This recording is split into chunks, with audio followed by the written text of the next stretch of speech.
Bueno, primero que nada, mi nombre es Lucila y junto con David vamos a estar moderando esta charla del ciclo de Tejiendo Redes, Arte y Mujeres de América Latina. Les queremos agradecer profundamente a Laura y a Catalina por sumarse a nuestra tercera edición, que va a ser de curadoras. Y bueno, ahora les voy a explicar un poquitito cómo surge este proyecto. Este proyecto surge del año pasado con la iniciativa de reunir las distintas experiencias que tienen las mujeres de América Latina en distintas áreas y disciplinas del arte, ¿sí? O sea, buscamos conectarlas, tejer redes, justamente, y generar instancias de debates, de diálogos, y conocer las distintas realidades y también las similitudes que tenemos entre los países. Ahora le voy a ceder la charla a David, mi compañero, así continúa un poquito con las presentaciones. Bueno, gracias también de nuevo por asistir y estar acá en el encuentro. Voy a empezar con Laura Sarta, que nos acompaña desde Colombia. Laura Sarta es curadora y gestora cultural y ambiental, maestra en artes plásticas y arte con énfasis en proyectos culturales de la Universidad de los Andes, magíster en negocios del arte con enfoque en estudios curatoriales y gestión de museos del Instituto de Arte Sotheby's. Desde el 2018 se desempeña como jefe de curaduría de la Unidad de Artes y otras colecciones del Banco de la República en Colombia y desde el 2008 como directora de la Fundación Global Warming Agency. Es docente de los programas de pregrado y maestría de gestión cultural de la Universidad de Ann y del programa Prácticas Curatoriales Contemporáneas de la Universidad de los Andes. Catalina nos acompaña desde México. Catalina Bernalzo Barzo es maestra en Historia del Arte por la Universidad de Guadalajara, con estudios de Administración de Galerías de Arte en Londres, Arte del Renacimiento en Roma y Filosofía en el ITESO. Durante 30 años ha desarrollado proyectos fotográficos en México, Turquía, Polonia e Inglaterra, y actualmente es coordinadora de comunicación en Estudio 3.14. También desde 2016 es profesora de Historia de la Fotografía, Arte Digital, Historia del Arte Contemporáneo y Curaduría en el Centro Universitario de Tonalá, Universidad de Guadalajara. Igual, creo que todo lo demás lo pueden ustedes contar dignamente y más fielmente. Entonces, ¿qué quieren contar? Sí.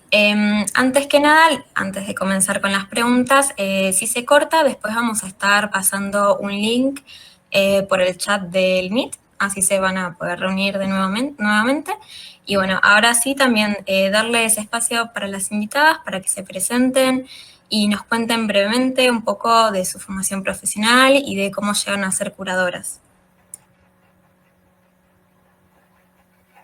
Mil gracias, David y Lucila. Catalina, no sé si quieres empezar tú. No tengo problema, Laura, si quieres empiezo. Pues bueno, ya David les dio un breve resumen del currículum, que como dice una poeta polaca, pues a veces el currículum tiene que ver con otras cosas más que con la formación académica.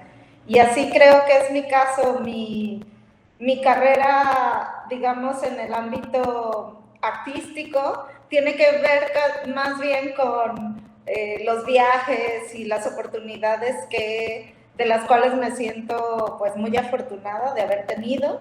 Y bueno, ya lo que he estudiado y lo que donde he podido trabajar y desempeñarme, pues lo siento como una parte pero principalmente pues soy un ser humano tratando de ganarle las batallas a la vida diariamente, que trato de comunicarme a través del arte, porque creo que el arte es el mejor mediador para cualquier situación que quiera yo resolver o plantear. Entonces, pues el arte me ha acompañado durante mi vida. Por circunstancias, he trabajado muchos años en periódicos, lo cual me ha ayudado a entender entender un poco lo que es la comunicación humana. Creo que algo que nos cuesta trabajo todos los días, nos causa todavía problemas expresarnos y tratar de comunicar ideas e incluso decirle, no sé, a nuestros padres que queremos cierta cosa, ¿no? Y negociar. Entonces, el trabajar en periódicos me ha traído como esa parte de experiencias, de comunicar a través de texto y de imágenes, y también junto con mi trabajo en periódicos, pues he tenido la oportunidad de estar algún tiempo en Europa, y ese tiempo en Europa pues ha sido muy interesante. Yo sé que ahora hay otros discursos y estamos atravesados por circunstancias donde se trata y se intenta voltear la mirada hacia nuestro interior o hacia nuestro contexto, nuestro territorio más próximo, y justo estoy tratando en esa etapa de mi vida y bueno, he regresado de Europa a México, a un territorio que me encanta, que es Tonalá, donde está el centro universitario regional que se llama CUT, y afortunadamente para mí una circunstancia así muy loca, diría yo, es que yo trabajé en esa zona desde que era adolescente. Es una zona que se distingue por albergar familias nómadas. Nómada en este contexto ahora pensamos que es una cosa como de nómada digital. No, estas familias viajan de acuerdo al temporal de lluvias. Cuando es temporal de lluvias siembran en otro estado de México, y cuando son las secas, que les llaman que no hay lluvia, fabrican ladrillos en esta zona de un municipio de la zona metropolitana de Guadalajara, que es como la segunda ciudad más importante de México, que sufre pues de mucha marginación, de mucha desigualdad, y que de una manera muy singular el centro universitario se localiza en ese municipio, justo para brindar una oportunidad de cambio a toda la comunidad que se ubica en esa zona, y afortunadamente parece que va para allá el cambio positivamente.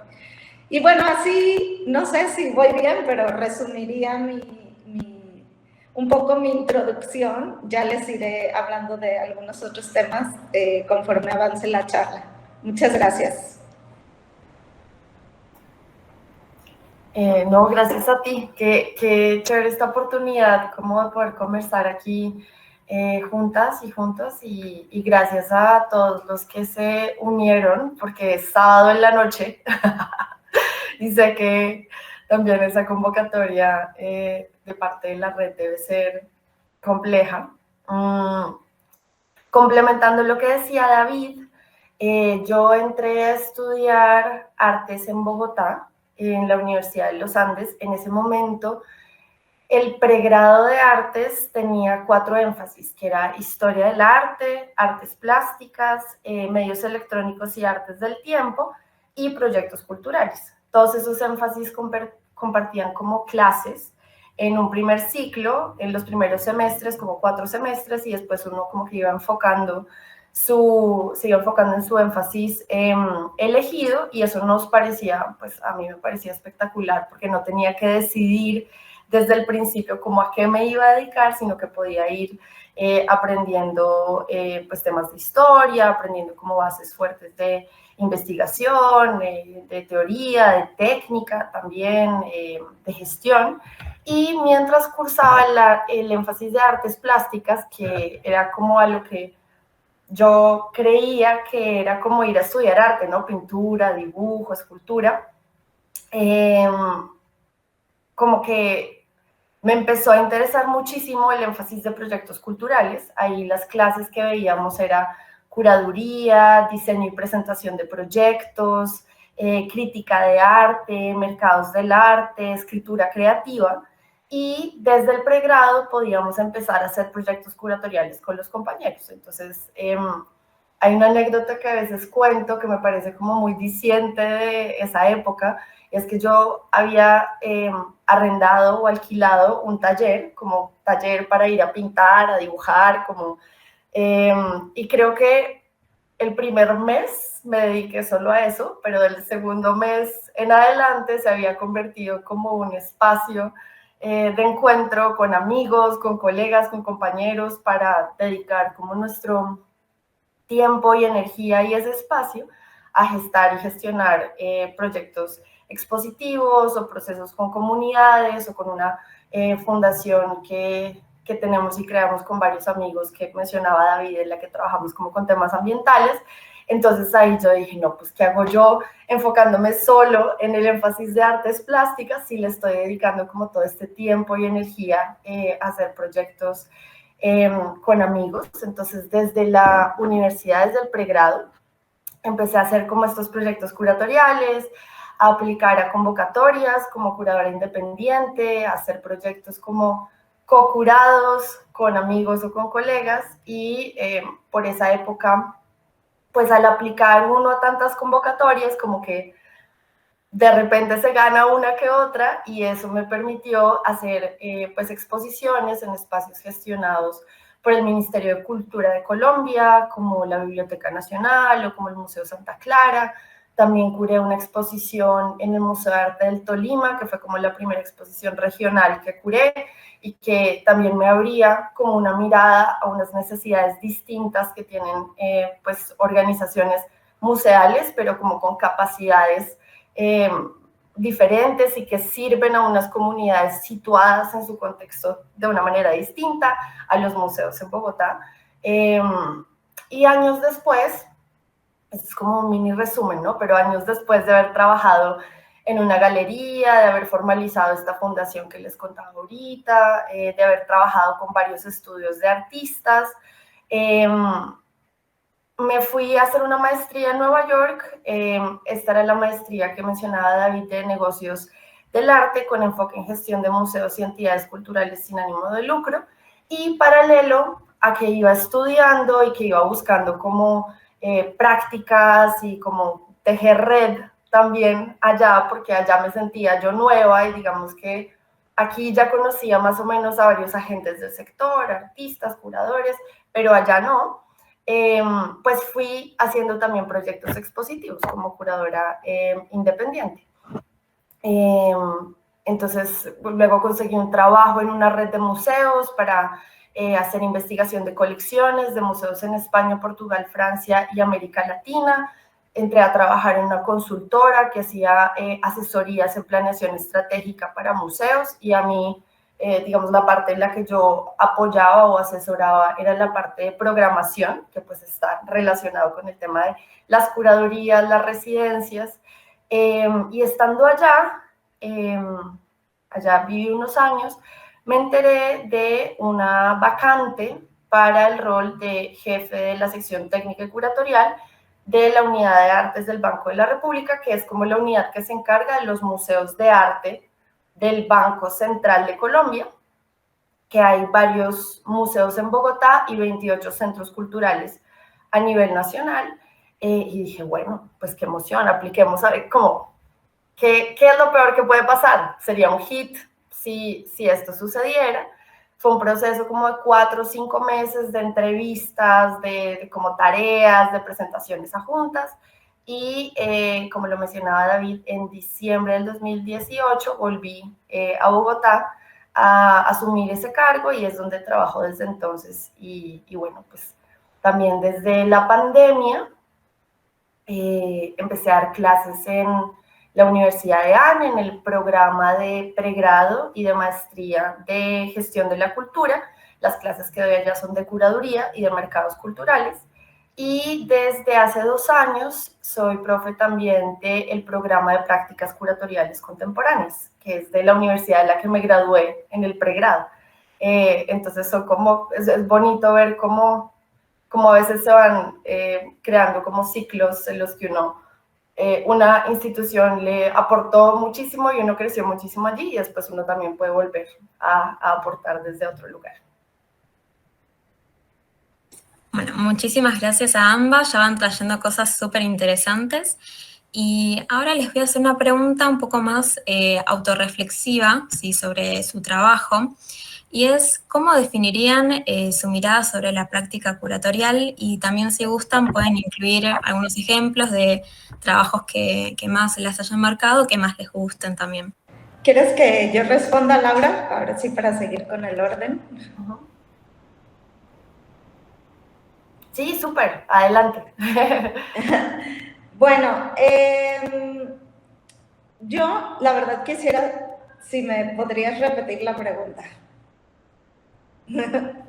Es una pregunta más sobre qué consideran ustedes que es la curaduría, qué mirada tienen sobre la curaduría, sobre cómo van haciendo su trabajo. Es un poco eso, pueden irse para donde quieran. Muy bien, me parece perfecto. Bueno, yo creo que la curaduría afortunadamente ha cambiado mucho y ha planteado muchas preguntas y está abriendo espacios súper interesantes que cada vez, siento yo, la desvinculan más del curador de precisamente de un espacio cerrado, ¿no? Como es un museo o una galería. Cada vez más los curadores se vuelven pues agentes de cambio, curadores y curadoras, perdón, curadores, se vuelven agentes de cambio, mediadores entre la comunidad, entre distintas comunidades, para poner sobre la mesa esos temas que son problemáticos, que las comunidades no discuten de manera tranquila, sin acalorarse o sin llevar el punto a una situación como de mucho, no sé, de mucha tensión. Entonces, el curador se vuelve el especialista en poner sobre la mesa esas discusiones de las que hay que hablar.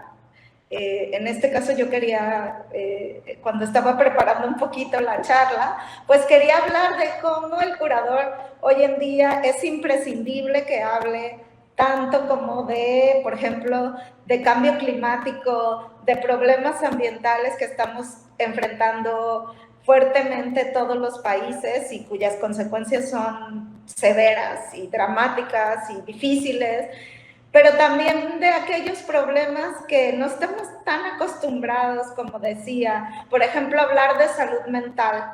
Ahora, afortunadamente, con la pandemia nos hemos abierto, ¿no?, mucho a hablar de problemas de salud mental, depresiones, no sé, todo tipo de ese abanico, ¿no?, de problemas que la mente nos trae en cualquier etapa de la vida. Y entonces ahí el abanico se va abriendo y abriendo y abriendo y pues, no sé, desde cualquier edad, desde las infancias, desde las adolescencias, etapas de madurez, nos enfrentamos a problemas de salud mental que no son discutidos abiertamente y que además no se confrontan las distintas visiones.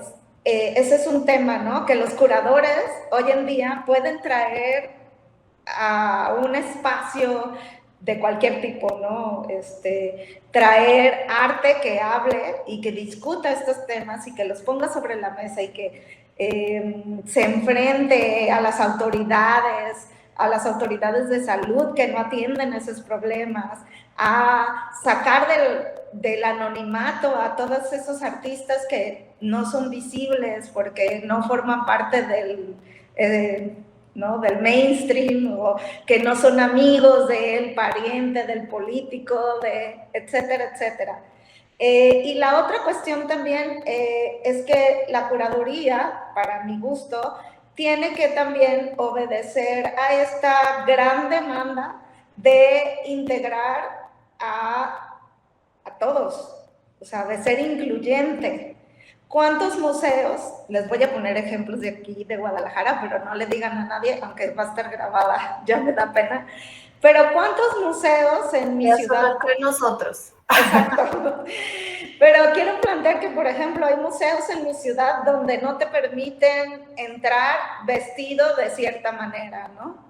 Entonces, eso es un grave problema y que, por ejemplo, los curadores son quienes tienen que empujar hacia la integración de todos, a hacer, a comunicar mucho mejor estos planteamientos que están haciendo, estos problemas de comunicación que tenemos, porque yo recientemente he sido diagnosticada con una neurodivergencia y a partir de este proceso, pues yo asisto a exposiciones en mi país y en otros países donde me encuentro con unos textos curatoriales gigantes, larguísimos, que no le hablan a los neurodivergentes, le hablan a un sector de población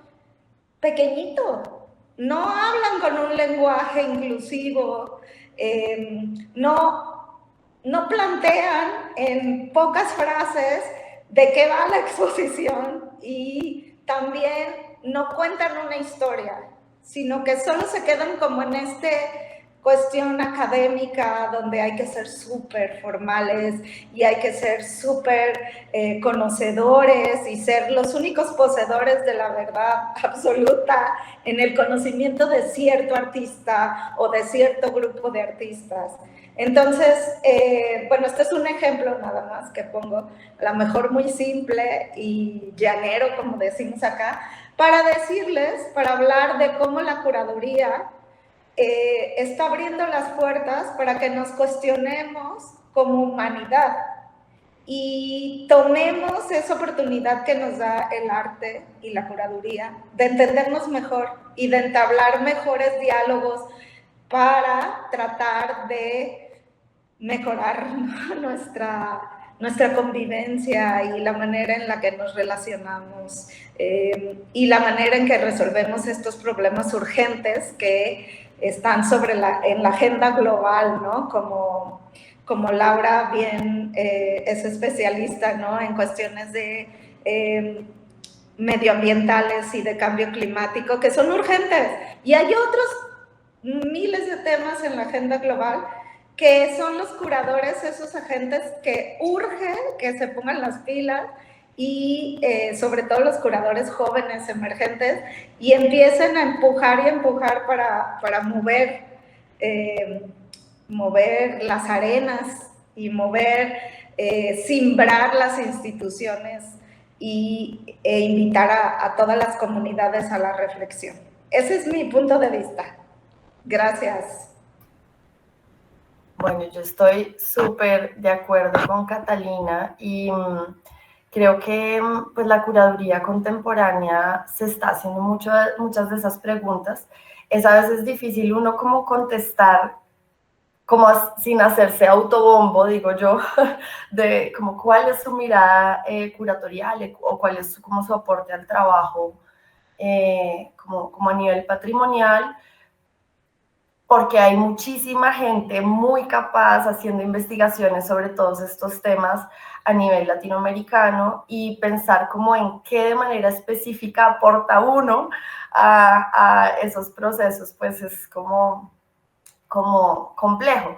También creo que a veces eso supone como pensar en la curaduría desde un lugar que, o más bien criticar la curaduría desde ese lugar que ha sido tan visible, pero que desde los 80s para acá se ha estado revisando, y es ese rol del curador como ese genio detrás de las exposiciones. Yo creo que es muy importante como desmitificar esa idea de los curadores, y estoy de acuerdo con Catalina en lo que decía, que pues muchas veces ese tipo como de idea del curador que es muy jerárquica, muy vertical, desde dónde habla, cómo habla, qué tipo de lenguaje usa, tiende a dejar a mucha gente por fuera.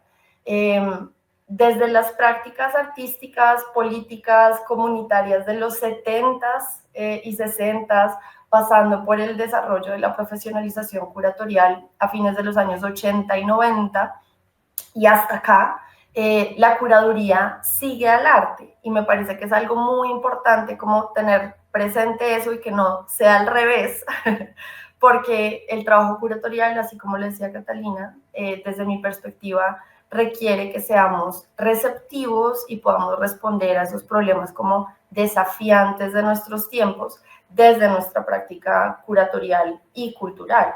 Entonces, pues ser capaces o intentar de cultivar esas conversaciones, de compartir contenidos con públicos diversos, de ayudar a resaltar o descubrir esas narrativas que históricamente han sido suprimidas, pues es como parte de lo que creo que es a lo que le estamos aportando desde nuestra gestión. Y también me interesa mucho pensar en prácticas de trabajo que estén basadas como en el cuidado mutuo. Yo sé que es una cosa que todo el mundo dice y todo el mundo repite, pero me parece muy importante mencionarlo igual, porque justamente es en el desarrollo de procesos de largo aliento, en procesos que estén basados en consensos, en los que se reconozca la interdisciplinaridad para crear un proyecto expositivo, que esa idea de el curador geniecillo se desmonta y se hace visible la cantidad de gente que se necesita para que un proyecto curatorial, sea de procesos o sea una exposición en un espacio cubo blanco, pues como que se lleve de la idea a la práctica. A nivel temático, digamos, a mí me interesa mucho la sostenibilidad, la transformación social, el activismo, como en general las prácticas artísticas que reconocen los desafíos a los que nos enfrentamos como humanidad y que desde su agencia personal, con mucha conciencia de eso, trabajan como para darle reconocimiento o buscar alternativas. Pero creo que eso, al igual que lo decía Catalina, está alineado con preguntas de que se hace la curaduría contemporánea a nivel global, ¿no? Como cuáles son los límites de la curaduría participativa, cuál es ese lugar como permeable entre la curaduría y la pedagogía o la curaduría y la mediación,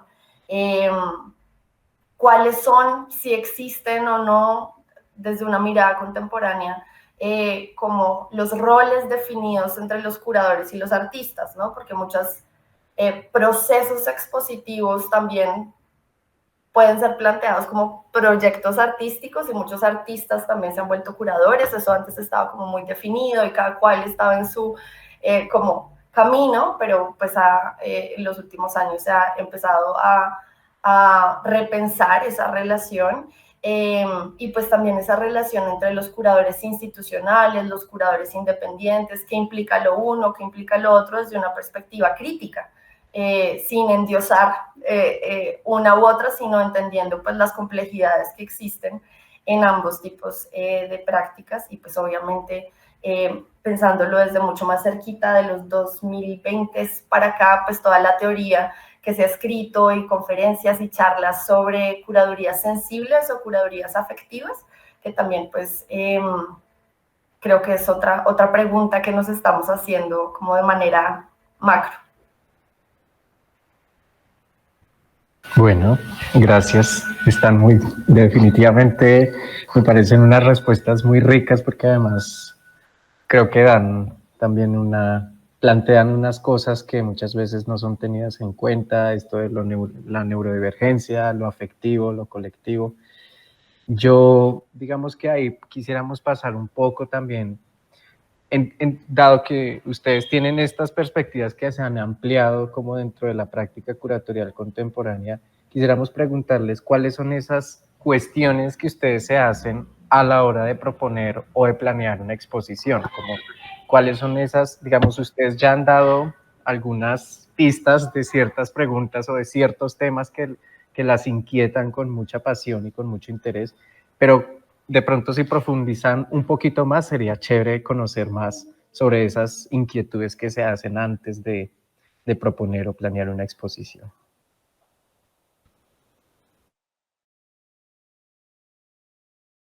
Si quieres, sí. Catalina. Sí, gracias. Bueno, yo primero quería decir algo. Existen todo tipo de proyectos curatoriales y ojalá de verdad en todos pudiéramos tener el tiempo de reflexionar y de hacernos preguntas, estas preguntas que tú planteas. La verdad, justo acabamos hoy de montar una exposición, era colaborativa y jamás tuvimos tiempo de plantearnos estas preguntas. Pero bueno, idealmente, a mí me interesa muchísimo me interesan, como dice, me gustó como dijo Laura, proyectos de largo aliento, o como decimos acá en México, de una temporalidad mayor, ¿no? De un tiempo largo, háblese un proyecto mínimo de 1 año o de 2 años, ¿no? Y bueno, en este tipo de proyectos en los que tenemos, digamos que un poco más de tiempo para plantearnos la ruta que va a tomar el proyecto desde el punto de vista filosófico y la narrativa que vamos a proponer, a mí me gusta preguntarme cómo se comunica la comunidad que visitará la exposición o el espacio, o que incluso hablando de otro tipo de soportes curatoriales, hablando por ejemplo, no sé, de curaduría en Spotify, ¿no? De canciones o otro tipo de espacios, o también ahora que trabajo mucho con archivos, también este tipo de proyectos, no necesariamente el primer contacto tiene una comunicación tan directa, ¿no? Como el visitar un recinto, un espacio, tanto espacio abierto como interior, ¿no? Entonces, bueno, a mí me interesa investigar y preguntarme, ¿cómo se comunica esta comunidad? Que será mi comunidad primaria, que visitará mi exposición. Y tengo que ser como muy observadora para darme cuenta incluso cómo es el lenguaje que maneja esa comunidad, cómo les gusta incluso saludarse, ¿no? Estos gestos que nos hablan, que a mí me hablan de cómo puedo atraerlos a mi proyecto, cómo puedo hablarles, cómo me dirijo a ellos. Y bueno, en este mismo tenor, pues cómo puedo entablar una conversación que nos nutra a todos, ¿no? A todos. Desde el punto de vista en el que no necesariamente yo voy a ser como curadora, o como en el equipo curatorial no necesariamente serán quienes inicien la conversación. O sea, ¿cómo plantear una conversación donde sea la comunidad quien se comunique conmigo primero? Y ya de ahí puedo partir. Bueno, también otra pregunta que me hago es, ¿qué historia se puede contar? ¿Qué historia puedo contar? Que al contar esta historia, al vincularme a esta actividad ancestral de contar historias, ¿no? Por ejemplo, siempre me imagino que la exposición o el proyecto lo vamos a contar todos sentados en un círculo alrededor del fuego, ¿no? Entonces, ¿cómo será esta historia que voy a contar? ¿Cómo puedo generar una experiencia que sea memorable? Y luego, como también entre algunas otras cosas a las que me dedico es a ser copywriter, el ser copywriter me ha brindado la posibilidad de sintetizar muchísimo, no cuando hablo, estoy haciendo una broma, pero sí cuando escribo, pues me pregunto cómo puedo simplificar el mensaje, cómo puedo hacerlo lo más pequeño posible, pero profundo y que justo sea el tono adecuado, el ritmo adecuado de las palabras para poder llegarle a mi comunidad, ¿no? Y bueno, como ya les había mencionado, pues también me interesa cómo puedo incluir a todos en este proyecto, en esta experiencia. Y también, bueno, me cuestiono como desde los enfoques de la gestión cultural, ¿cuál es la manera más apropiada para mediar entre la comunidad y los artistas, por ejemplo, o las prácticas artísticas que van a formar parte de este proyecto? Entonces, bueno, no sé si con estas preguntas me respondo y más o menos les di una respuesta adecuada. Claro que sí, y súper de acuerdo con todo lo que dices, Catalina. Yo diría que cuando voy a empezar un proyecto expositivo o a la hora como de proponerlo, empiezo como con... Es muy común que empecemos como con el tema o con las historias que nos interesan contar. Eso puede estar unido a los artistas o las obras o las colecciones con las que nos interesa trabajar. Y en mi forma de entender la curaduría, eso está en una primera de 3 fases en las que me gusta como pensar estos proyectos. Esa primera fase entonces sería como la fase de investigación, cuando uno está como conceptualizando, seleccionando, contextualizando una obra dentro de su, puede ser contexto histórico, geográfico, específico, cultural, ¿cierto? En una segunda instancia, creo que es muy importante pensar el lugar en el que vamos a trabajar, o sea, el desarrollo espacial del proyecto. Eso quiere decir traducir ese concepto, esa idea, esa historia que queremos a un espacio público, a un espacio privado, a un espacio análogo, a un espacio digital, como dónde es que esto va a vivir, así sea temporalmente este proyecto, porque dependiendo de ese espacio necesitamos herramientas diferentes para construirlo. Y eso me lleva como a un tercer punto que es clave, no es el tercero porque sea el último, muchas veces uno trabaja estos 3 de manera paralela, pero es la puesta en escena para el público. Es decir, no estamos haciendo solo un proyecto por como placer, digamos, intelectual y poder poner nuestras ideas en un lugar, sino estamos haciéndolo para que alguien, personas, comunidades específicas se puedan acercar a él. En esa medida es importante pensar a qué público o a qué comunidades sirve este espacio, este proyecto expositivo, y de ahí pensar en una serie de contenidos que deben producirse para estos públicos, que puede implicar ejercicios de traducción, ejercicios de mediación, ejercicios de divulgación, como lo estaba mencionando Catalina. Y algo que es clave también tener presente para ayudarnos a poner como los pies en la tierra, más allá de la carta al niño Dios, de lo que uno se imagina del proyecto, son los recursos. Esa es la parte que a veces no es como tan sexy de hablar, porque históricamente hemos pensado que la curaduría es como el mundo de las ideas, pero pues de nuevo lo que les digo, pues yo creo que me gusta más pensar la práctica curatorial como un ejercicio colectivo, interdisciplinar, aterrizado para una comunidad específica, y entonces es muy importante pensar cuáles son esos recursos con los que contamos. Humanos, por ejemplo. Los recursos humanos tienen que ver con la capacidad operativa de un equipo. Si el equipo es una persona, 2 personas o 3 personas, o si es un equipo de 20 personas, o si es un equipo de 50 personas, cuáles son las prácticas que vamos a tener para llevar el proyecto a cabo y no quemarnos en el proceso.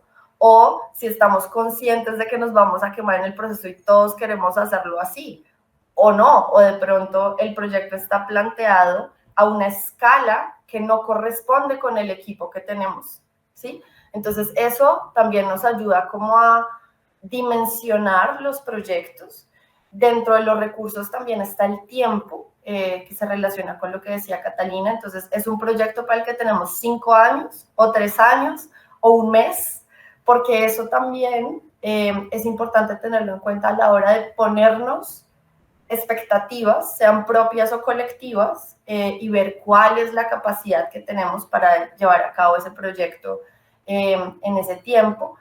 También los recursos tienen que ver con plata, con dinero. ¿Cuánto dinero tenemos para llevar a cabo ese proyecto?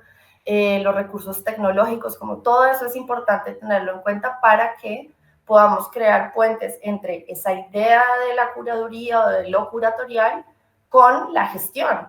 Porque hoy en día, pues, les curadores, pues también somos gestores de nuestros proyectos. Entonces, es importante poder, en la medida de lo posible, generar ese match de la manera más armónica para que pues todos estemos felices con los resultados y no sean procesos traumáticos, sino procesos también de disfrute y de gozo.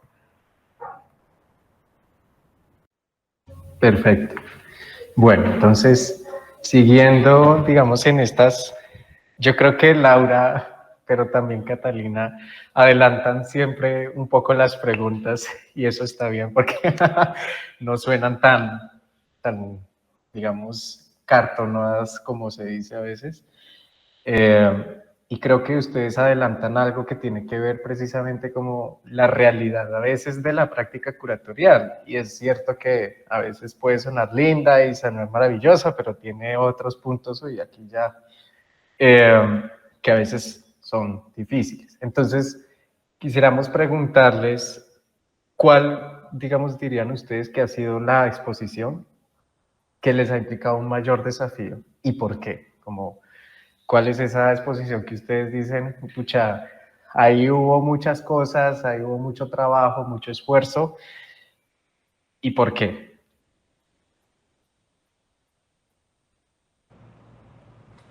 ¿Quieres que responda yo, David? Sí, bueno. Yo Sí, quiero poner dale, pues. 3 ejemplos. Número 1, hicimos una exposición en una zona del campus donde doy clases, que es el Centro Universitario de Tonalá, que les mencionaba, de la Universidad de Guadalajara. Hay unos soportes exteriores que se llaman islas de arte.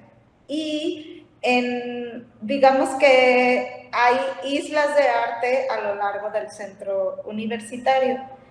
Y en un principio, cuando se inauguraron estos espacios, nos pidieron hacer curaduría colectiva para plantear alguna propuesta de investigación artística. Y pues entonces sonaba como muy lindo la propuesta. Pero después cambió un poco el tema, y una vez que ya habíamos conformado un equipo, ya habíamos empezado a investigar sobre cómo plantear un recorrido por el centro universitario para los estudiantes de carreras multidisciplinares de todo tipo. Es un centro universitario regional donde hay carreras como que no tienen nada que ver una con la otra, que es medicina, nanotecnología, etcétera, etcétera, entre ellas historia del arte, arquitectura y demás.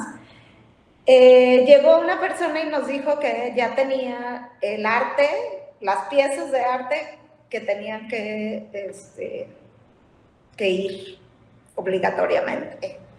Entonces eso nos cambió completamente la dinámica al equipo que habíamos conformado de alumnos de la materia de curaduría, y pues significó un reto crear un recorrido y un discurso y una narrativa con obras que nos impusieron, con artistas que nos impusieron, con piezas de arte que nos impusieron y demás. Entonces, significó un reto, pero pues todo hay que resolverlo, y además que ante los alumnos tú también tienes que ser mediador y pues a lo mejor era su primera experiencia ante un proyecto, también como los retos de la administración de proyectos que planteaba Laura en cuanto a recursos y demás, pues era el primer enfrentamiento que tenían los alumnos a este tipo de situaciones y a mí me parecía que lo más importante era que los alumnos se llevaran una grata experiencia a pesar de todas las vicisitudes y rescatar la experiencia como algo nutritivo y algo que además los motivara a seguir siendo curadores. Entonces, bueno, ese es un ejemplo. Y bueno, yo trabajé como auxiliar de curaduría, auxiliar Z de curaduría en la Tate Modern. Y la curaduría de la mayoría de las curadurías de la Turbine Hall, que es este pasillo enorme que está donde antes había una turbina en la Tate Modern en Londres, todas las comisiones que hacen a ese espacio son un reto enorme, pero recuerdo que el reto de la instalación de Ai Weiwei, donde él llevó unas semillitas que hicieron a mano artesanos en China, significó un reto enorme porque en un principio se planteó que la gente pudiera, las comunidades, los públicos, pudieran caminar sobre las semillas que eran de cerámica. Entonces, cuando se empezaron a hacer las pruebas para ver cómo sucedía, pues nos empezamos a dar cuenta que las semillas desprendían como un polvo. Y, bueno, ustedes saben que las alergias son algo muy, pues no sé, del ser humano, una cuestión como del ser humano como complicada, ¿no? Entonces, resulta que ese polvo podía causar severas alergias en cierto tipo de personas. Entonces, se tuvo que decidir cerrar esta actividad que se tenía contemplada con la instalación. Entonces, ese para mí ha sido uno de los retos pues mayores que se ha tenido en este tipo de instituciones de la Galería Tate Modern, porque son lugares donde la afluencia de público es muy grande y tienes que tener como seguros muy costosos para proteger a los asistentes. Entonces, pues bueno, en este caso fue una pena que ya no pudiera la gente caminar sobre las semillas. Pero sin embargo, bueno, fue muy importante esa instalación, se llevó a la fin, al objetivo de esa instalación se llegó, pero tuvo que cambiar el recorrido y el camino para llegar al objetivo. Tengo otras anécdotas de la Turbine Hall que son también súper interesantes, pero bueno, esa creo que es la mayor. Y bueno, el tercer reto curatorial al que me enfrento cada semestre es que yo tengo una actividad que hago en la comunidad, con una escuela en la comunidad de ladrilleros, y es un reto elegir las piezas de arte que reproducen los alumnos de una materia de arte contemporáneo, que son los que nos ayudan a esta actividad. Es un reto cada semestre comunicar muy bien cuál es el objetivo de reproducir estas piezas para que las infancias que van a participar de esta actividad también lo puedan entender.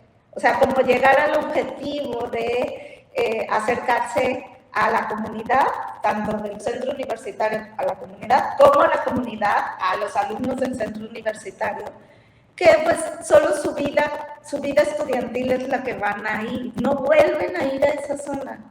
Entonces, digamos que para algunos es el único acercamiento que tienen a la comunidad y nos cuesta trabajo, como decimos, o sea, es difícil, es complejo decidir qué piezas pueden comunicarse mejor con niños de esa comunidad. Entonces, bueno, son esos 3 ejemplos que les puedo compartir y nada, pues después me preguntan si quieren algo más. Bueno, yo voy a seguir la línea de Catalina, entonces les voy a contar de tres retos rápidos. El primero era un reto como curatorial museográfico en una exposición que curé en el 2011 o 13, ya no recuerdo bien, se llamó Tigersprung, una muestra de Barbarita Cardoso, artista colombiana, en colaboración con la diseñadora de modas Olga Piedrahita, en un museo que se llama el Museo Santa Clara, que fue una iglesia en la época colonial y que ahora hacen exposiciones de arte ahí. Es un museo absolutamente impresionante porque uno entra, todo el techo está cubierto como de pintura mural preciosa con hojilla de oro, también hay unos altares con hojilla de oro espectacular y es como un lugar muy lleno de información. Y el reto curatorial / museográfico para ese espacio era cómo desarrollar este proyecto con Barbarita y Olga Piedrahita de forma tal que se generara, porque era un proyecto de investigación también, creación, que estaba haciendo la artista en relación con la colección del museo, y cómo generar una exposición de ese proyecto sin que el espacio se comiera el proyecto, porque es un espacio lleno de información. Entonces es un reto como curatorial, creo, relativamente común cuando hacemos como proyectos de sitio específico, que no son tan cubo blanco, pero que creo que se soluciona mucho en conversación, en colectivo, de cuáles son las posibilidades. Al final terminamos haciendo como una pasarela en la mitad de la nave central del Museo Santa Clara, y con la iluminación jugamos muchísimo como para poder resolver ese reto. El segundo, que recuerdo que fue bien complejo y tenía que ver con esa parte no tan sexy, que son los recursos, era un reto financiero que teníamos para desarrollar la exposición Hecho a Mano, Memorias de un Territorio, de la artista colombiana Adriana Arango en el Museo de Arte del Tolima. Habíamos ganado esa como convocatoria para hacer el proyecto allá, pero en ese momento, ya no es la realidad, pero en ese momento el museo estaba pasando por una situación económica muy compleja en la que si queríamos hacer la exposición allá, necesitábamos también hacer recaudación de fondos, buscar financiación. Si queríamos tener catálogo, teníamos que también hacerlo por nuestra parte, y entonces ahí se trató mucho no solo de pensar el proyecto expositivo, como que uno va y lo pone en un lugar y se va, sino pues desde el principio pensar en cómo nos articulamos con esa comunidad, cómo generábamos unas relaciones más fuertes entre la comunidad y el museo para que se generara apropiación, para pensar en estrategias a más largo plazo, que empezaban con la exposición para nosotras. Obviamente el museo las venía haciendo y el equipo del museo también durante mucho más tiempo, pero que esperábamos que tuvieran como repercusiones hacia adelante, y pues es muy bonito porque años después la relación que hemos construido con el museo es tan bonita que mi familia del lado de mi papá es de esa región del país, entonces yo por lo menos en diciembre siempre estoy allá y paso y los visito y me cuentan de nuevas obras que entraron a la colección y de proyectos, y estamos como en mucha sintonía y cercanía, pero en su momento fue muy difícil. Y ya para esa época yo estaba viviendo en Nueva York, entonces no era tan fácil venir a Colombia y ir a Ibagué a hacer todas esas gestiones de manera presencial. Entonces fue otro reto que ahora lo recuerdo como con mucho amorcito, pero en su momento era como, ¿qué vamos a hacer? Bueno, y el tercero, que es más reciente, está relacionado con una exposición a la que le tengo mucho cariño, que se llama Huellas de Desaparición, los casos de Urabá, Palacio de Justicia y Territorio Nucac, en el que fui coordinadora curatorial de la exposición y coordinadora editorial del catálogo. Esa expo se presentó en el MAMU, en el Museo de Arte Miguel Urrutia del Banco de la República, entre diciembre del 2021 y abril del 2022, pero empezamos a trabajar en ese proyecto en el 2019. Después de tenerla en el MAMU, viajó al Museo de Antioquia en Medellín y después logramos que viajara a Cali a mostrarse en el Museo de la Tertulia. Entonces es un proyecto que ha sido visto por una comunidad muy grande, por personas de distintas ciudades del país, y es el resultado de la colaboración entre la Comisión de la Verdad de Colombia y la Agencia Internacional de Investigación Forensic Architecture. Digamos que fue una alianza única en el ámbito internacional, fue un proyecto pionero en la historia de las comisiones de la verdad, porque articulaba el esclarecimiento de violaciones de derechos humanos y ambientales con metodologías de investigación espaciales, generando resultados audiovisuales y artísticos que se mostraban en el museo. Entonces, el Banco de la República o los museos en los que yo trabajo se unía a esa alianza para poner la muestra en diálogo con el público, para generar el diseño museográfico, para hacer la coordinación curatorial, para hacer el desarrollo de herramientas didácticas y propiciar pues estas lecturas e interpretaciones y puntos de encuentro con un proyecto que tenemos hace muchos años que se llama La Paz se toma la palabra. Entonces, como ven, fue un proyecto en el que estábamos intentando muchas cosas por primera vez. Eran muchas primeras veces para todos. Como empezó el proceso de investigación en el 2019, pues fue atravesado por la pandemia. Esto implicaba una articulación de cientos de personas que pertenecían a 3 organizaciones distintas y bien complejas en su organización, en su estructura organizacional.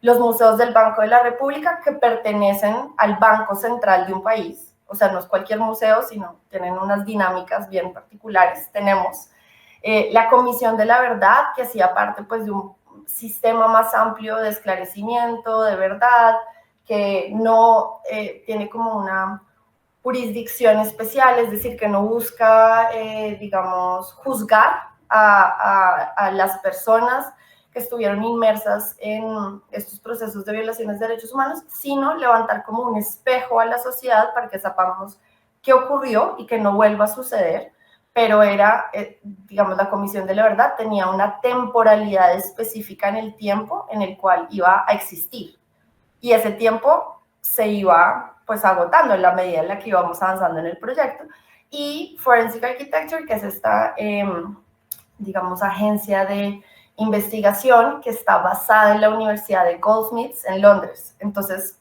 3 organizaciones bien distintas, cientos de personas, en las que intentábamos también en las fases del proyecto de investigación, de creación, de desarrollo de la exposición, de ponerla al servicio del público, tener siempre a las víctimas en el centro de todos esos 3 casos de estudio. De la toma y retoma del Palacio de Justicia en Colombia en 1985, del despojo de tierras en la región del Urabá antioqueño, y de las diferentes prácticas de violencia en las que se han visto enfrentadas la comunidad Nucac que vive en la Amazonía colombiana. Entonces, eso de por sí ya era, digamos, un reto muy interesante, pero estaba también unido dentro de un contexto de movimientos políticos fuertes a nivel nacional, porque estábamos en época electoral, cuando la exposición estaba abierta. Entonces fue un proyecto retador en varios sentidos, pero como les decía, muy emocionante porque logramos abrir el proyecto el 10 de diciembre del 2021, que es el Día Internacional de los Derechos Humanos, y logramos que el proyecto se mostrara en Bogotá, estuviera abierto durante el contexto de las elecciones presidenciales también en el país, durante el momento en el que la Comisión de la Verdad le entregó al país los resultados de su investigación, digamos escritos, además de la exposición, y después de que tuvimos la muestra abierta en el museo, viajó a estas otras 2 ciudades. Entonces creo que los retos se superaron de maneras muy bonitas, pero fue un proyecto bien difícil. Definitivamente son todos unos anécdotas los que ustedes nos cuentan en términos de, y definitivamente ahí es donde sale la parte más real de la práctica curatorial, ¿no? Como todos estos aspectos que hay que tener en cuenta que van más allá de el mero texto curatorial y el acercamiento a los espectadores. Digamos que ustedes han hablado precisamente, esto ya se va entrometiendo un poco más dentro de sus experiencias como curadoras, y quisiéramos preguntarles si nos quieren compartir, digamos, algún proyecto en el que están trabajando actualmente. Sigamos otra vez entonces la misma dinámica, primero Catalina y luego Laura. Muy bien. Actualmente yo creo que trabajo en alrededor de 3 proyectos. Uno es mi práctica pedagógica como profesora en el Centro Universitario de Tonalá. Yo, al igual que una investigadora de la UNAM mexicana que se llama Mónica Amieva, yo considero que el ser docente es una práctica artística. Entonces, yo mi práctica docente la registro, hago un registro sobre esta práctica y voy llevando como un tipo diario, porque junto con Mónica Amieva, la intención es presentar como un diario de profesor, como una cuestión que todavía tengo que pulir, como lo notan, todavía tengo que pulir, entonces estoy solo en la etapa de registro de las actividades. Incluso mis presentaciones de contenidos como profesora son parte de esta práctica artística. Algo que me interesa muchísimo es la cuestión de los alumnos, cómo los alumnos llegan al centro universitario a estudiar historia del arte y cómo se empiezan a relacionar con las prácticas artísticas, con los artistas, con la historia del arte, desde distintos momentos y desde su circunstancia. Investigo, no de manera intrusiva, pero sí investigo dónde viven, cuál es su contexto familiar, me involucro en las historias de los alumnos. Entonces, ese es un proyecto a muy largo plazo, casi prácticamente son 10 años. Y bueno, ese es mi proyecto como entre activismo, que también es mi activismo, ¿no? Y mi proyecto curatorial, pues más ambicioso, pero también más personal. El segundo proyecto en el que trabajo es un poco el que me da de comer, que es mi trabajo en un estudio de arquitectura y urbanismo, donde me encargo de crear el archivo de su práctica arquitectónica durante 20 años. Entonces, tiene como varias acciones el plan de ese archivo, que entre algunas actividades, algunas de estas líneas de acción, brindamos sesiones de archivo vivo. Invitamos alumnos, personas, clientes, funcionarios de gobierno a sesiones donde les mostramos cómo es la práctica de ese estudio, de ese taller de arquitectura, a través de la historia, ¿no? de estos 20 años.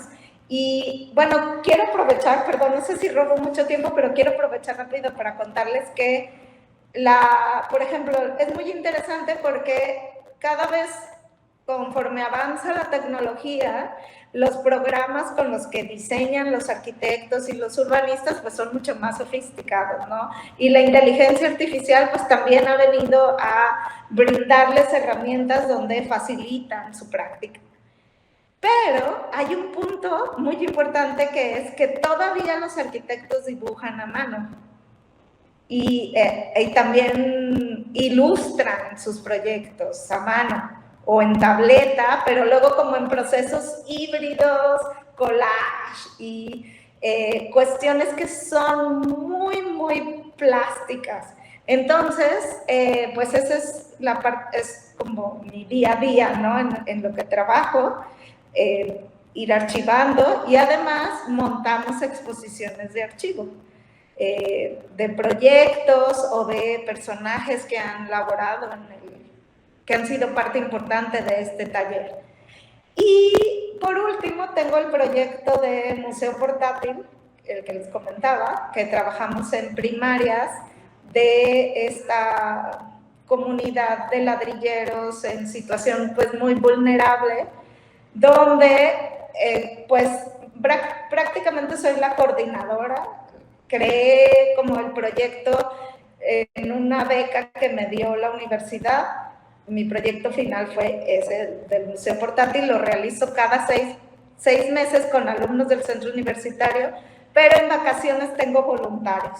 Y entonces hago esta práctica pues frecuentemente y también pues llevamos el registro. Pero esa es una actividad que he diseñado para el centro universitario, específicamente para la universidad, para vincular a los alumnos a la comunidad, básicamente. Bueno, no sé si me extendí, luego hablo mucho, así que, pues bueno, no, perfecto. Esos son los proyectos en los que trabajo activamente. Súper. Yo quiero contarles de uno que se llama Vicky Ospina, Crónicas Visuales de la Transformación Social en Colombia, 1970-1990. Es un proyecto muy emocionante para mí porque a esta fotógrafa que se llama Vicky Ospina la conozco hace muchísimos años. La admiraba mucho desde que estaba estudiando el pregrado en la universidad y es mi primera exposición como curada únicamente con obras de la colección de arte del banco. Ella se convirtió en una de las primeras reporteras gráficas de Colombia, las primeras reporteras gráficas de América Latina, desafiando, digamos, audazmente esas convenciones de la época que dictaban que los fotógrafos que trabajaban para medios de comunicación en reportería gráfica eran normalmente hombres en la década de los 70. Y era un momento en el que esa disciplina estaba en pleno desarrollo, el fotoperiodismo ya era una forma importante de comunicación, de documentación de eventos y de noticias, y los periódicos y las revistas ya estaban pues valorando la inclusión de estas imágenes para complementar sus historias. Es algo que para nosotros en el 2024 ya es un dado, pero en ese momento y durante ese periodo crucial, Vicky Ospina documentó la complejidad de muchas transformaciones sociales en Colombia, dejando un legado muy importante y muy significativo. Como ustedes saben, las crónicas son como un género periodístico en el que se relatan eventos o situaciones de interés en detalle y con profundidad. No son noticias que suelen ser como breves y objetivas, sino que las crónicas nos permiten una exploración más amplia y subjetiva de diferentes temas o sucesos, y muchas veces involucran historias humanas, anécdotas, descripciones como vividas o personales pues de los autores. Entonces, Vicky en ese momento estaba abordando diferentes como aspectos de esas transformaciones que había en el país, desde estos eventos noticiosos como la toma y retoma del Palacio de Justicia, hasta aspectos de la vida cotidiana. Y Entonces, en ese contexto de los 70s, entre los 70s y los 90s, pues ella crea varias series, 3 particularmente, que nosotros logramos adquirir para la colección del banco. Una que se llama Serie Movimientos Sociales, que la hace entre 1973 y 87. Otra que es la de Caminas de Bogotá, que se refería a personas que vivían en situación de calle entre el 76 y el 77, y la del Palacio de Justicia que les decía. Entonces, es un proyecto muy especial porque el Banco de la República o la colección de arte solo tenía 2 obras de esta gran fotógrafa que es como un referente en Colombia y en Latinoamérica en su colección. Logramos comprar 43 fotos más de esos 3 periodos y la exposición se hizo para poder mostrar las 3 series completas y hacer una muestra itinerante que viaje por los diferentes centros culturales del país durante 10 años. Entonces, digamos que nos permite como un modelo de gestión que le da reconocimiento al artista, que incluye su obra dentro del patrimonio cultural del país, pero que a la luz de la exposición nos da, digamos, la oportunidad de pensar sobre la complejidad de nuestra sociedad, sobre las luchas que la han moldeado, de pensar en la importancia del arte en la preservación de la memoria y de repensar ese pasado y nuestra relación con el presente para pensar como en otros futuros diferentes o cómo nos proyectamos hacia adelante. Entonces, es una exposición que ahorita está en el Centro Cultural de Ibagué, del Banco de la República. Es el primer periodo en el que se ha mostrado el proyecto al público. Después de tanto tiempo, ese proyecto yo lo escribí, lo presenté en el 2020 y lo abrimos este año. Y ahorita en septiembre va al Centro Cultural de Bucaramanga, que es otra ciudad en otra región del país, y así, pues la idea es que siga viajando. Bueno, muchísimas gracias a ambas por darnos los proyectos recientes y así también le podemos dar un seguimiento y compartirlos, obvio. Ya estamos como muy cerquita de finalizar la charla. En este momento yo quería abrir a que recomienden alguna curadora latinoamericana que les gusta, que admiran, o mismo con alguna que hayan trabajado también, ¿no? Bueno, a mí me encantan muchas curadoras. Soy fan de muchísimas, pero puedo mencionar a una curadora mexicana. A lo mejor las voy a decir en un orden que no tiene sentido, pero me gusta mucho el trabajo y la trayectoria de Violeta Orcasitas, que es una curadora mexicana de arte digital. Me interesa muchísimo lo que hace y bueno, también toda su trayectoria. Ella es precursora de la curaduría de arte digital en México y en la pandemia hizo una curaduría excelente aquí en Guadalajara, en el Instituto Cultural Cabañas, que ahora le llaman Museo Cabañas. Hay una chica de una comunidad en un estado de México que se llama el estado se llama Michoacán. Muy cerca de la capital, que es Morelia, hay una comunidad que se proclamó que autogestionan su gobierno. Es una comunidad autónoma que no se rige por las leyes del país. Ellos se declararon independientes porque querían defender sus bosques. Es súper interesante. Y es una comunidad de origen purépecha, de indígenas purépechas. Incluso hablan, la mayoría, hablan más bien purépecha.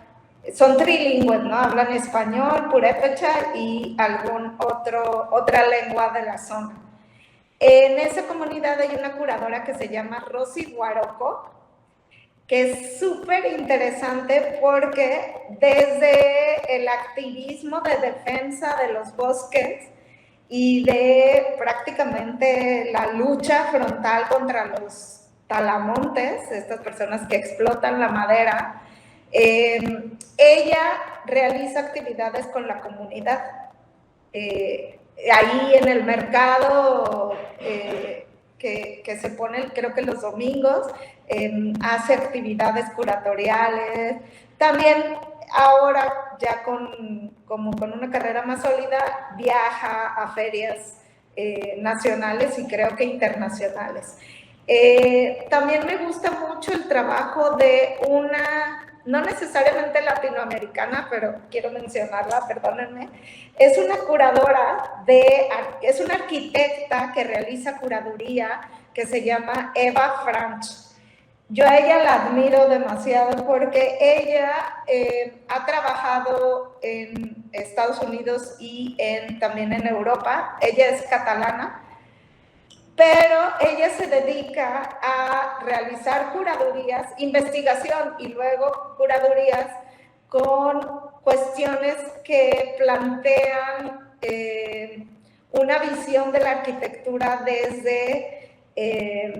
desde romper los esquemas. Y, por ejemplo, su curaduría más famosa, creo que se llama Talleres de Arquitectura o algo así, que se presentó en la Bienal de Arquitectura, no me acuerdo el año, pero lo que hizo ella fue registrar las condiciones en que laboran los arquitectos en los talleres de arquitectura de todo Estados Unidos y sacar estadísticas y promedios de explotación laboral y de condiciones de injusticia en las que los arquitectos se ven obligados para poder desarrollarse en sus carreras, particularmente las mujeres, desde códigos de vestimenta para las mujeres hasta cuestiones del tipo de que si estás embarazada no puedes entrar a trabajar, o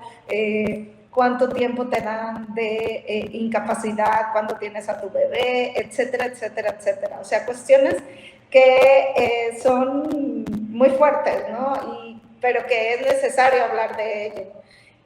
Y es otro punto de vista de la arquitectura al que no estamos habituados. Entonces, ella me gusta porque siempre está buscando apretar las tuercas a cuestiones de arquitectura que demandan que prestemos atención. Y bueno, por último quería mencionar a Paola Duarte, que es una colega compatriota de Laura, que trabaja acá en México, que también admiro mucho su trabajo, su dedicación, cómo se organiza y la profundidad que tiene en toda su labor curatorial. Es bastante conocida acá en México y bueno, creo que con ellas podría dar mis 3 ejemplos. Ay, yo también dije que solo una está muy difícil. Sí. Entonces, les voy a compartir algunas de la manera más breve. Una a la que le llevo siguiendo la pista hace varios años y que la conocí hace tiempo cuando trabajaba en el MSU Broad Art Museum en la Universidad de Michigan, es Carla Acevedo Yates. Ella es la actual curadora del Museo de Arte Contemporáneo de Chicago. Nació en San Juan, en Puerto Rico. Y me gusta mucho y me siento muy afín a su idea de pensar la curaduría como un espacio de comunidad, de construcción de comunidad y de la comunidad misma. Hace poco trabajó en un proyecto que se llama Entre Horizontes, Arte y Activismo entre Chicago y Puerto Rico. Entonces me parece muy valioso cómo ella está usando la plataforma que tiene en Chicago para generar puentes con la comunidad latina. Ha destacado también como el rol de las comunidades en la política o en la agencia política que tienen las comunidades desde la perspectiva como cultural al desarrollar como procesos artísticos y culturales propios. Es una dura y además es una bacana. Entonces, recomendada para que la sigan por ahí. A nivel latinoamericano también admiro mucho, pero no la conozco, a Marilia Loureiro. que es brasilera y ha trabajado en la Bienal de Sao Paulo, en el MASPI, en el MASP, es también impresionante. Aquí en Colombia estuvo un tiempo como curadora invitada en Lugar a Dudas y también ha hecho muchas residencias como curadora independiente en espacios autogestionados como Capacete, como Casa Tomada, y trabaja en la intersección entre arte, cultura y filosofía. Y su investigación se centra sobre todo en instituciones de arte experimental y formas de resistencias micropolíticas que están basadas en las nociones de escucha, de cuidado, de conexión con el territorio, que es como todo esto de lo que hablábamos hace un rato. Entonces es muy chévere como para que la sigan y vean sus proyectos, son muy inspiradores.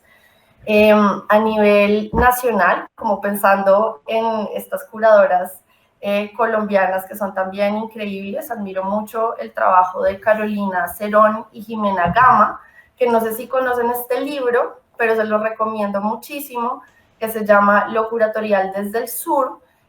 Carolina Cerón es la actual directora del Departamento de Artes de la Universidad de los Andes, y Jimena es la actual curadora de la Biblioteca Nacional de Colombia, y hicieron este libro que se publicó el año pasado, o sea, es nuevecito, sobre reflexiones de procesos curatoriales creados por mujeres de Latinoamérica y el Caribe.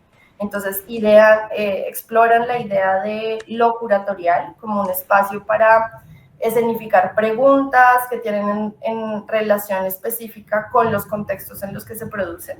Y todos estos textos pues son muy divertidos porque también parten de lo local, generan eco en lo nacional, en lo transnacional. Entonces estas cosas que nos estábamos preguntando ahorita de que cuáles son esas preguntas que nos hacemos los curadores a nivel global, y el libro es gratis, está descargable online, entonces no hay, digamos, excusa para poder llegar a él, y pues son puras curadoras latinoamericanas que están ahí, y nos hacía falta un libro como ese.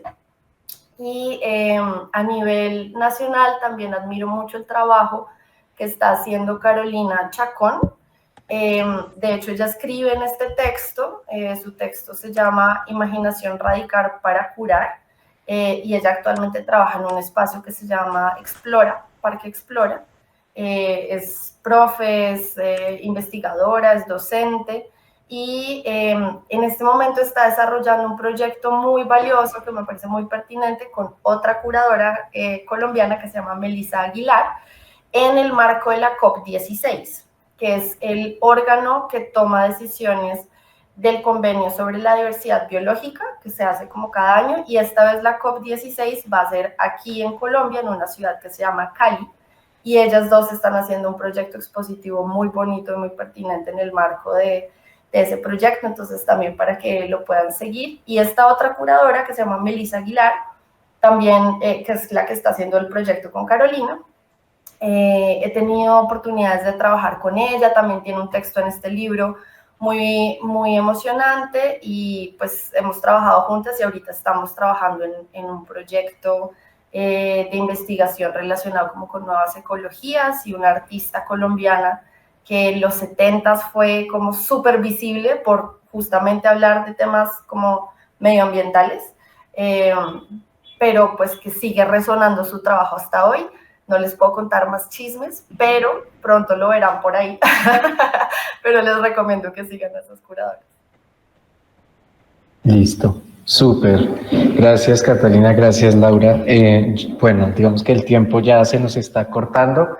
Yo creo que podemos finalizar con una última cosa que nos gusta hacer, y es permitir interacción entre ustedes dos como invitadas, y es si alguna tiene una pregunta para la otra. Entonces, quien quiera toma la palabra, pregunta, y la otra responde. Igual aclaro muy brevemente porque tenemos como 5 minutitos, una cosa así, para terminar. A mí me parece divino que tengamos el espacio, pero te iba a proponer, Catalina, si cuadramos otra llamada de pronto la próxima semana y hablamos más largo. Sí. Y de pronto podemos abrir el espacio para que que las personas que están acá de pronto puedan hacernos preguntas. Preguntas, sí, claro que sí. Pero gracias David y Lucía. Buenísimo, buenísimo.